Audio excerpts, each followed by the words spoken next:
Okay, we're doing another little quick DIY project.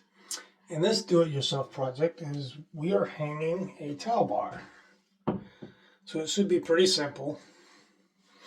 What we did first is we hung the towel that we plan to use so that would look at the space on the counter and make sure that there was enough space for the towel to hang and not interfere with the stuff on the counter.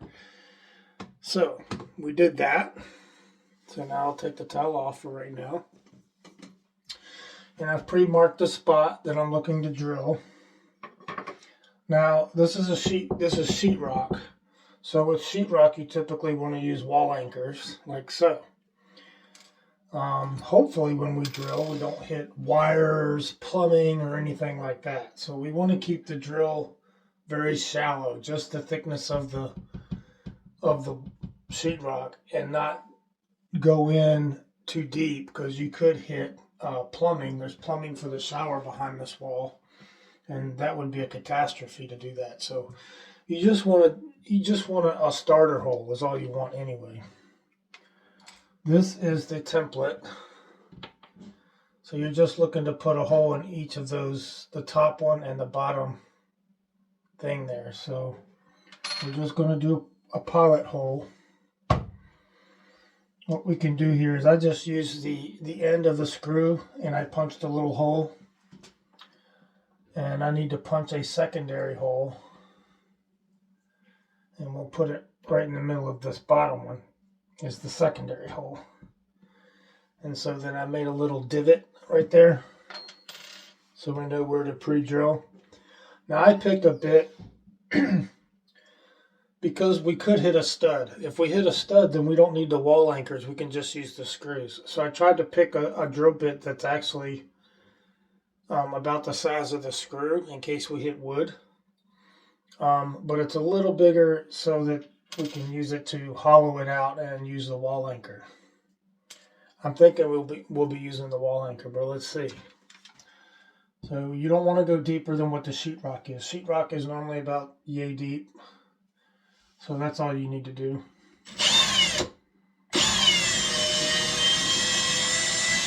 Okay. It is sheetrock. I didn't feel a stud. I didn't feel a wire. I didn't feel any plumbing back there.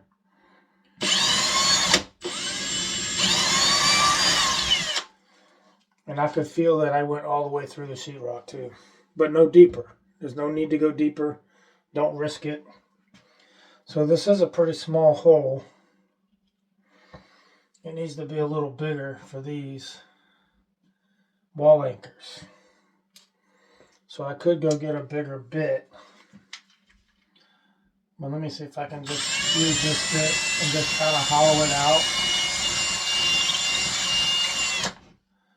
Do the same thing with the other one. Oops.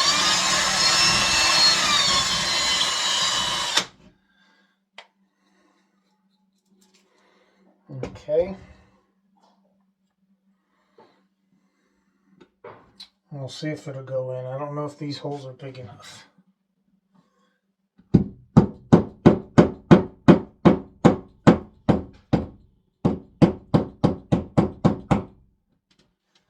It would work better if I had a little bigger bit. Because I'm starting to bend them a little bit. So let me go get a little bit bigger bit. Okay, we have a larger bit here.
Okay, it's good and tight, but you don't want it over tight.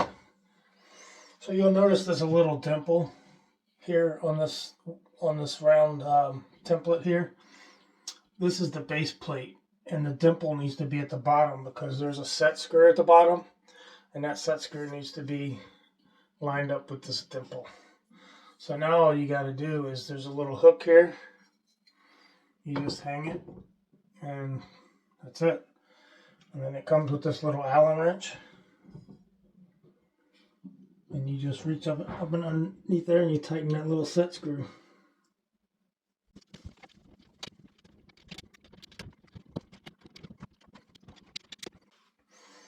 Okay. A little bit more.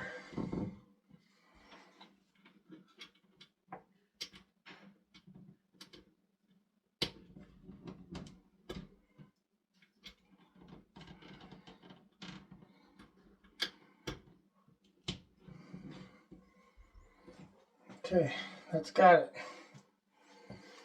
And then you can hang your towel bar in there. Okay, hang your towel. And there you go. That was a short little project. And there you go. Well, good morning. Well, the day has finally arrived. It has been a while. We're putting in that faucet in the bathroom and finished putting the wood around the bathroom mirror. Ugh. Brett's big ugh project. So I can check this off the list finally. Yay. Yay! And will I put something else on it? No. Probably. Please forgive me, but probably.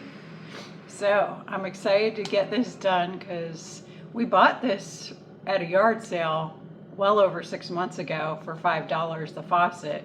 Yep. And it's been the UGG project that Brett's been procrastinating on. So yay, we're getting this done today. I'm not sure why I procrastinated because the sink, I jumped right on it, but I really wanted that sink changed. But for this one, they're not really hard to do. I mean, you don't know what you're going to get into with the plumbing, but I don't think it's going to be terrible. And like you said, I got the box here. I wanted to show people. So it's just a simple, we got this at a yard sale for $5. In fact, I think we bought it right down the road here. Yeah, they bought it on clearance at Walmart for $15. Oh, so I think we got a good deal. So originally, I think it was around $30. So it's all brand new in the package. It's never been opened. And it's the polished stainless look that we like. So it'll match almost anything. And it's, like I said, still in the package. Haven't even unsealed it yet. And these should be the fasteners for the bottom of that. And then I also noticed, and I just noticed this, it also has a whole replacement cartridge for the, the part that, the center of the sink that you can stop up. So I don't know if I'm replacing that or not, but I probably will since I have it. So you might as well, right? I guess, yeah. That's really all there is to it. And then they got some directions here. I'll look over them briefly, but it's pretty straightforward. You take out the old one, put in the new one. The instructions are one page, and probably one side is Spanish and one side is English, I'm guessing. Unless it says cafe con leche, I don't understand the Spanish. It's got the English and Spanish side by side. So it's really just one page, and then most of this is the limited warranty portion. So it's really just this plus one step. So it looks pretty straightforward. I've done these several times before. And I guess we'll just get started and see what we run into. See what kind of tools we're going to need. We do keep a screwdriver, a Phillips, and a regular handy in the kitchen with a pair of regular pliers. If I need anything fancy, then I can go out to the shop and get it. You got your Teflon tape or whatever it's called? I don't have it with me. I'd have to go out and get it. Yes. Yep, that's the one thing you'll need for sure. I'm surprised they don't include that. Well, maybe it got lost on the slow boat from China. All right, well, first I got to get under there and get the water turned off. That's step one. And then get the old one out. We'll see what happens. Okay, I'm kind of looking at this upside down, but I think you'll get the gist of it. What we have here are some old copper pipes. It's not like the newer, the braided lines that were in the kitchen at all. So these were sweated in. So these are original, I would guess. I have to get these circle plates off, and then I'll take them off up here to see if, and these look like standard fittings, so if these copper pipes won't fit the new sink, I'm concerned about the length being exact, because the connections under this, I need to look at those and see what they look like. I might have to use the kitchen flexible lines in here, which is fine. I kept them, and I have them outside, so in the garage, so I can grab those. But first I got to get this apart and see what it looks like. If I can use the copper, I'll use it, but if I can't, then we'll trade it out. And also, when it comes to this little plunger, it looks like this is a hard cased item too. I don't know if that all comes apart, but we're going to look at all this. We'll take it apart and we'll see if the new ones are going to fit in here. And I just wanted to give you a look at what's upcoming. And this is what the old faucet looks like. Just want to show you real quick so you can see how pretty the new one's going to look versus how not so pretty this one looks. So, are we copper rich?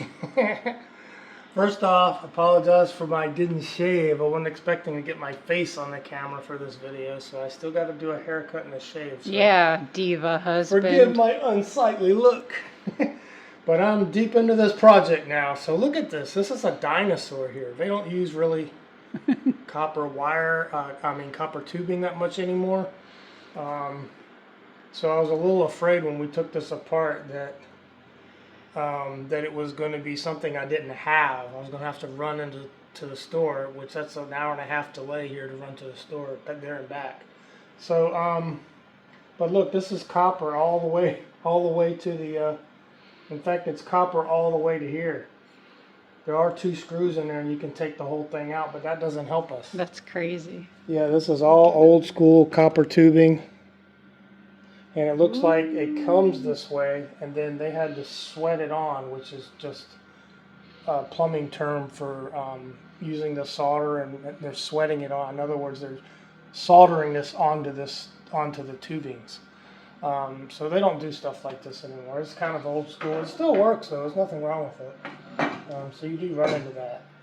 But they even got more recent stuff than what I'm getting ready to show you. But do you remember we took these flexible lines off the kitchen sink, and I'm like, oh man, what a waste. We're going to waste these. Guess what? No waste. I love no waste.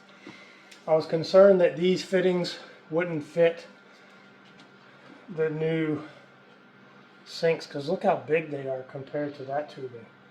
But I knew that one size was bigger than the other, I thought they were standard size. Like, sink parts are usually pretty standard, and they do fit. So I am thrilled that I don't have to run to Lowe's to finish this project, because they fit perfectly. I was concerned about this fitting when I saw those copper pipes. I'm like, oh, the sink fittings are not going to match.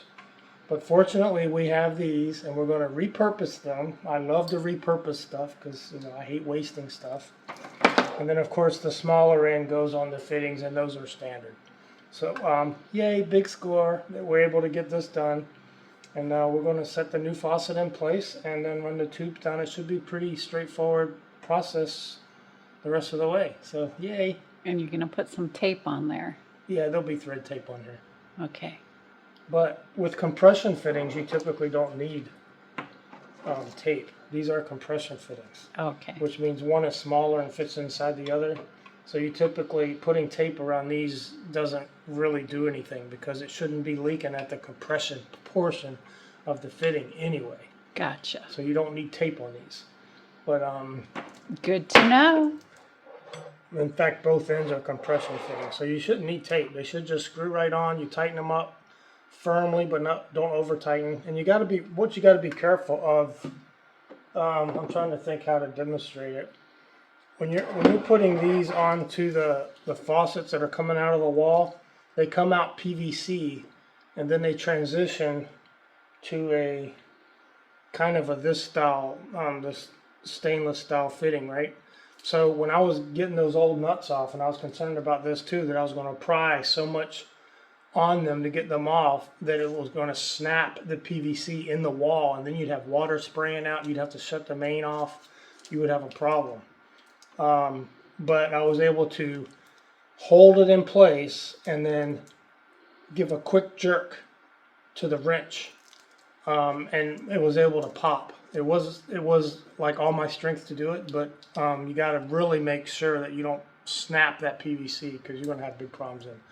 Because now you're talking about plumbing in the wall, broken off, and you'll have to go under the house, and you'll probably have to cut it and refeed another tubing, which would have meant another run to the store to get some tubing. It would have been a delay, and we would have been sinkless.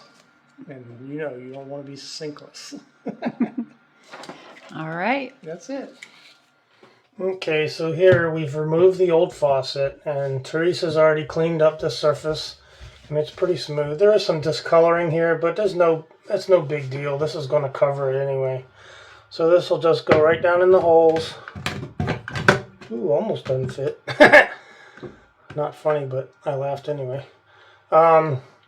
We're deciding not to replace this portion of it. There is a plunger that comes with this unit, but it's plastic. It's all plastic. And the one that's in here, there's no problem with it. It doesn't leak. And if I can show you, it's metal. It's all metal. And now it looks like it's been repaired here, a leak, but it's not leaking. There's no need to fix this unless you just want to fix it. But it's all metal. So I think the quality that's already under here is better than the quality I'd be replacing it with, those plastic pieces. I'd rather stay with this stainless stuff. So I'm not going to mess with this stuff here. It'll still work. And here's the plunger here in the back. At the top, there's a screw that you attach the rod to, and I'll do that, and it'll fit. It'll work out nice. So here's the two fittings down here on the bottoms of these that I have to hook the lines to, but these will be flexible lines this time. I'm replacing the copper lines, and we'll go ahead and get those put on. And I brought you the perfect addition to your job site. What you got there for me? A battery-powered fan. Oh yeah, we sponsored this on one of our videos. This thing comes in so handy for so many things. Yeah, and it does, the batteries last pretty long too, and you can charge your devices with it as well. So good place for this because it's a tight space. And so we'll set that up under here. It is a little warm in here just because you're working. But all you do is, the bottom of these are threaded, and all you do is you go up under there and you put these on and it tightens it down.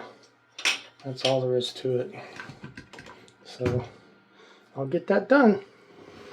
Okay, I got them all hooked up, and I got the water turned back on, and there's no leaks. That's good. Yay! Didn't need thread tape or anything like that. Compression fittings typically don't need thread tape. It looks like here, look how interesting this is. There's a circle cut out here, like maybe they had installed these too low or something and had to bring them up, or something else was going on there. But interesting, huh? Interesting what you find in old houses. So these are the flexible sink lines from the kitchen, the older ones, and we reused them in here, and we needed to because the old ones were copper lines. And we have water, the cold water side and the hot water side, and I think it's a much better look. I think it's a cleaner look. What do you think? I like it a lot. I do. Now, some people like the mixing valves with one hand where you go left and right for your hot water. I don't really like those, and they start to have problems as they get older. This one was leaking a little bit out onto the sink area. I like to keep them separate. It's not hard to mix hot and cold to get warm water. You do it in the shower anyway. So I like this better. You don't have problems with these, and it's very straightforward. You cold water lines on one side, your hot water lines on the other. You don't need to mix them. You can mix them right here together when you mix them, you get the perfect temperature. I like this better. Plus, there was years of gunk built up under that ball. Yeah, and that's gross. And that's what happens with those mixing valves. They start to get clogged up more easily. So anyway, I think it's a good look. Now, we're getting ready to do the the mirror project. Maybe you need some more coffee today. I do. So we're getting ready to do the mirror project, the border around the mirror project. So we'll see how that goes. But right now the sink is good to go. I'm going to call it another successful DIY project. I don't see any water leaking, and I will check for any drippage there. And I think we're good to go here. And that's another project completed here at the Granger cabin. Yay! Hello guys, so we're at another DIY project. So we didn't get all the blinds done. We had them all done in the house except for this one. This is the bathroom blind. And the reason was we didn't get any for a good price. All the others we got kind of a deal on. This one we found at a estate sale. Well, actually it was at the Habitat for Humanity for 15 bucks. And these blinds go for about 35 to 45 bucks and up. So we took advantage of it. We found one that's the right size, and so we're going to install it here in the bathroom. So it's the same style that matches the ones we have in the rest of the house. So you've seen these before. They're kind of a laminate louver, wood grain look. It's fake wood, but plastic. But they match the ones that you've seen us do in other videos. And this one didn't get done. So I need to take this one down and get the brackets put up for this one, and we'll have them all done. And we paid $15 for this, so what a deal. And it's not missing any of the hardware, any of the screws or anything. Nothing's missing. So what a great deal. And it'll fit this window. Okay, as you can see, we've removed the other blinds. That was a pretty easy process. You just had to unscrew 4 screws and it came out. We did discover an issue with these blinds, but we're going to use them anyway. We think that they may have been cut down and we didn't notice that. So I'm going to show you real quick. I've already got the new brackets up, but look how far they have to come in off the side. Normally I would mount these right on the side of the faceplate here, but they're 1.5 inches off because these blinds are about 2 inches short.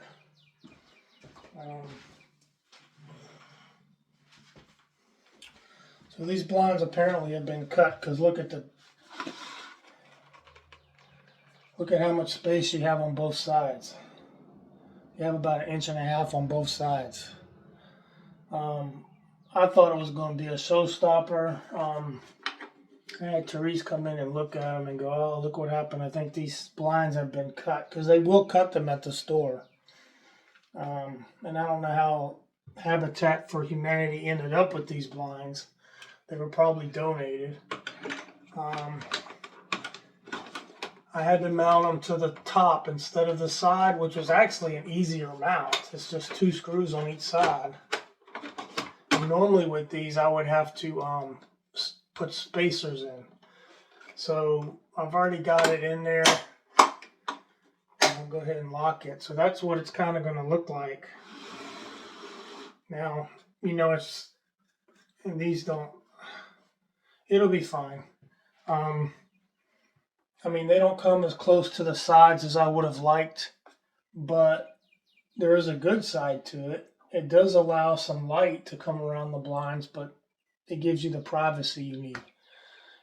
So I think they're going to work, and I don't think, unless you bring it to someone's attention, they're not really going to notice that. So I don't want to waste. It's not only a waste of the $15 if you throw these away, but then you still stuck buying the $45 one, so it's going to be a loss of like 60 bucks. So I'm willing to accept the wider margins on the side to save $60 is what it would be, you know, with the loss and the repurchase. Otherwise, they're fine. I didn't notice that they were cut short. She didn't notice it either. And I didn't, I mean, I had to remeasure the blind to the one in the kitchen because they're identical. I remeasured the window to make sure the windows were the same. And they're all the same. So the only explanation is these blinds are 21 inches wide and the ones in there are like 23 inches wide. So there's your difference. So we're going to live with it. It's fine. We can deal with it. But I'll go ahead and have this finished here in a few minutes, actually.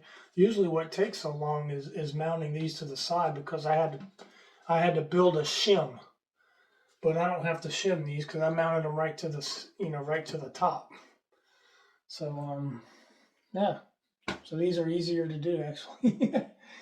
I hope that front face is going to go on there. I have to go get that. And we'll see. Okay, I was able to get the clips in and on here. I had to do, I used my cutoff wheel and I had to kind of file the plastic tips because the tips kind of hit the wood and kept it from locking into place onto the blinds. Kind of hard to explain, but I just filed them down a little bit and they fit perfect. So this valance now is in place and I attached the rod, and this is just for the, up and down of the blinds. The only thing left to do now here is to, of course, clean up my mess. And then these just pull down. Ooh, yep. That fell.